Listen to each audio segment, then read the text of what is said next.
আমরা একটা পরিকল্পনা করেছিলাম, কারণ আমাদের চাকরিটা তো চলে গেছে। সেই জায়গায় দাঁড়িয়ে আমাদের দাবি দাওয়া নিয়ে, এবং যাতে করে এই চাকরিটা যোগ্যদের জন্য বজায় থাকে এবং আমরা সুবিচার পাই, সেই জন্য আমরা একটা অভিযান বা আমরা একটা পরিকল্পনা করেছিলাম।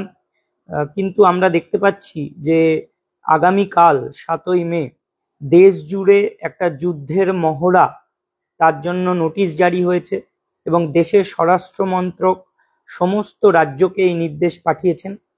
তো সেই জায়গায় দাঁড়িয়ে, যেহেতু একটা ন্যাশনাল এমার্জেন্সি, এবং আমরা কখনোই শিক্ষক শিক্ষিকা হিসেবে এবং দেশের নাগরিক হিসাবে দেশের রাষ্ট্রীয় যে পরিকাঠামো সেটা ভেঙে যাক, বা রাষ্ট্রীয় যে একটা যেখানে মানে একটা সিকিউরিটির সমস্যা বা সিকিউরিটির প্রশ্ন, সেই জায়গায় আমরা হস্তক্ষেপ করব বা সেই জায়গায় আমরা নাক গলাবো, এমনটা কখনোই হতে পারে না।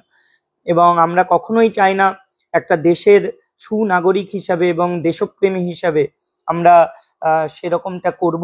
সেই জায়গায় দাঁড়িয়ে আমরা কিছুটা পরিকল্পনা মানে চেঞ্জ করছি, এবং সেই হিসাবে যে পরিকল্পনা করা হয়েছিল সেটা বাতিল ঘোষণা করা হচ্ছে।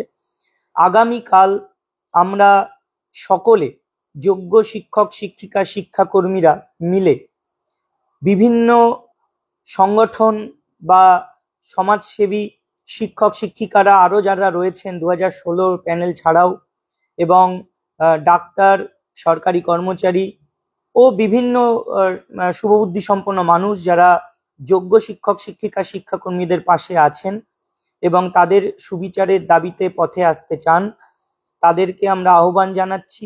সকলে মিলে আমরা কাল 12টার সময় বিধাননগর স্টেশন থেকে পদযাত্রা করে বিকাশ ভবনের দিকে অগ্রসর হব এবং সেখানে অবস্থান বিক্ষোভে সামিল হব। আমরা আগামীকাল দুপুর 12টায় বিধাননগর স্টেশন থেকে বিকাশ ভবন অভিযান করছি।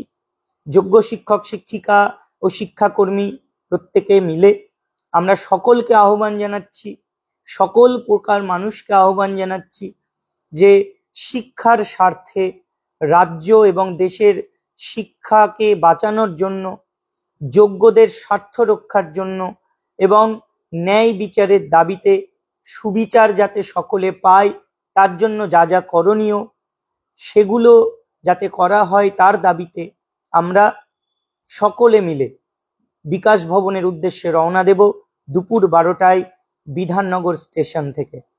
সকলকে বলছি, একদম একসাথে ঐক্যবদ্ধ হয়ে, কোনো রকম বিভেদ মনের মধ্যে না রেখে একসাথে রাস্তায় আসো।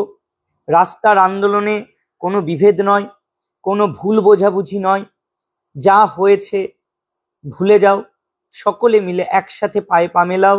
আমরা আন্দোলনটাকে তীব্র থেকে তীব্রতর করে তুলব। যেহেতু একটা ন্যাশনাল এমার্জেন্সির ব্যাপার ছিল, আছে, ন্যাশনাল সিকিউরিটির ব্যাপার আছে, সেই জন্য আমরা অন্যান্য পরিকল্পনাগুলো বাতিল করছি, কিন্তু বিকাশ ভবন অভিযান করা হবে।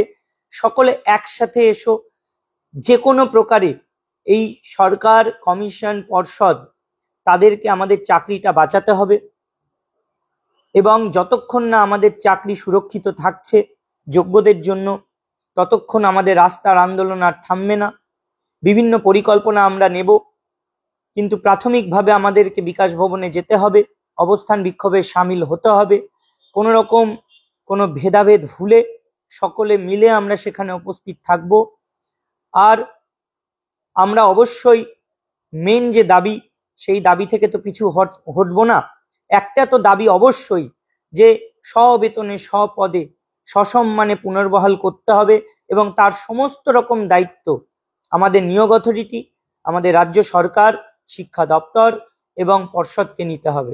সেটা কিভাবে, কি করে, সেটা আমরা বলবো না, সেটা আপনারা ঠিক করে নেবেন, কিন্তু আমাদেরকে এই ন্যায় বিচার পাইয়ে দিতে হবেই হবে।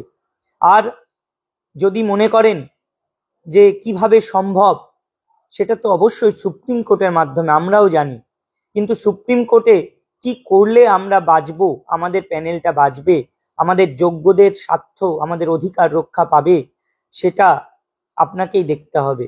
আর আমরাও চাই দুর্নীতির বিরুদ্ধে মাথাচাড়া দিয়ে উঠতে বরাবর উঠে এসেছি। আমরা দুর্নীতিকে প্রশ্রয় দিতে চাই না। যোগ্য আর অযোগ্যকে একসাথে মিলিয়ে দেওয়ার কোনো প্ল্যান যদি থেকে থাকে সেটাকে আমরা মানি না। যোগ্য আর অযোগ্য কথাটা আলাদা, দুটো বিপরীত। সেরকম ভাবেই নিশ্চয়ই সরকার, এসএসসি তারা বিচার করবে। আর আমরা এই অথরিটি, এই রাজ্য সরকার এবং পর্ষদ বা আদার্স যারা রয়েছেন, তাদের ভুল বা কি ভুল ভ্রান্তি হয়েছে, তাদের কি দোষ ছিল, তার বিচার অবশ্যই সুপ্রিম কোর্ট করবে। কিন্তু আমাদেরকে তাদের ভুলের জন্য যে এই দোষী সাব্যস্ত করে মানে একটা কঠিন পরিস্থিতির মধ্যে ঠেলে দেওয়া হচ্ছে, এই দায় তাদেরকেই নিতে হবে, বিচার পাইয়ে দিতে হবে, যে কোনো মূল্যে, যে কোনো ভাবে। আমরা অবশ্যই চাইব যে নতুন পরীক্ষা নয়, রিপ্যানেল হোক, কিন্তু সেটা তো সুপ্রিম কোর্টের হাতে। এসএসসি কিভাবে সেটা করিয়ে আনবে সেটা এসএসসি বুঝেনি। আর আমরা অবশ্যই এই স্বপদে স্ববেতনে সসম্মানে বহাল থাকতে চাই। আর আমাদের রাজ্যের শিক্ষা ব্যবস্থা, এই শিক্ষা ব্যবস্থা যাতে একটা মানে গঠনমূলক ভাবে পরিচালনা করা যায়, তার জন্য এই যোগ্য শিক্ষক শিক্ষিকা শিক্ষাকর্মীদের স্বার্থ রক্ষা করতে হবে এবং এই দায় দায়িত্ব তাদেরকেই নিতে হবে। এই সমস্ত কিছু দাবি নিয়ে আমরা আগামীকাল দুপুর 12টায় বিধাননগর স্টেশন থেকে বিকাশ ভবন অভিযান করছি এবং ওখানে অবস্থান বিক্ষোভ ও পরবর্তী পরিকল্পনা গ্রহণ। প্রত্যেকে আসবেন, একসাথে চলুন, কোনো ভেদাভেদ নয়, ভুলে যান সবকিছু এবং পায়ে পা মেলান। রাস্তার আন্দোলনই পারবে আইনি পদক্ষেপের মাধ্যমে আমাদের প্যানেলটাকে বাঁচিয়ে আনতে। ধন্যবাদ।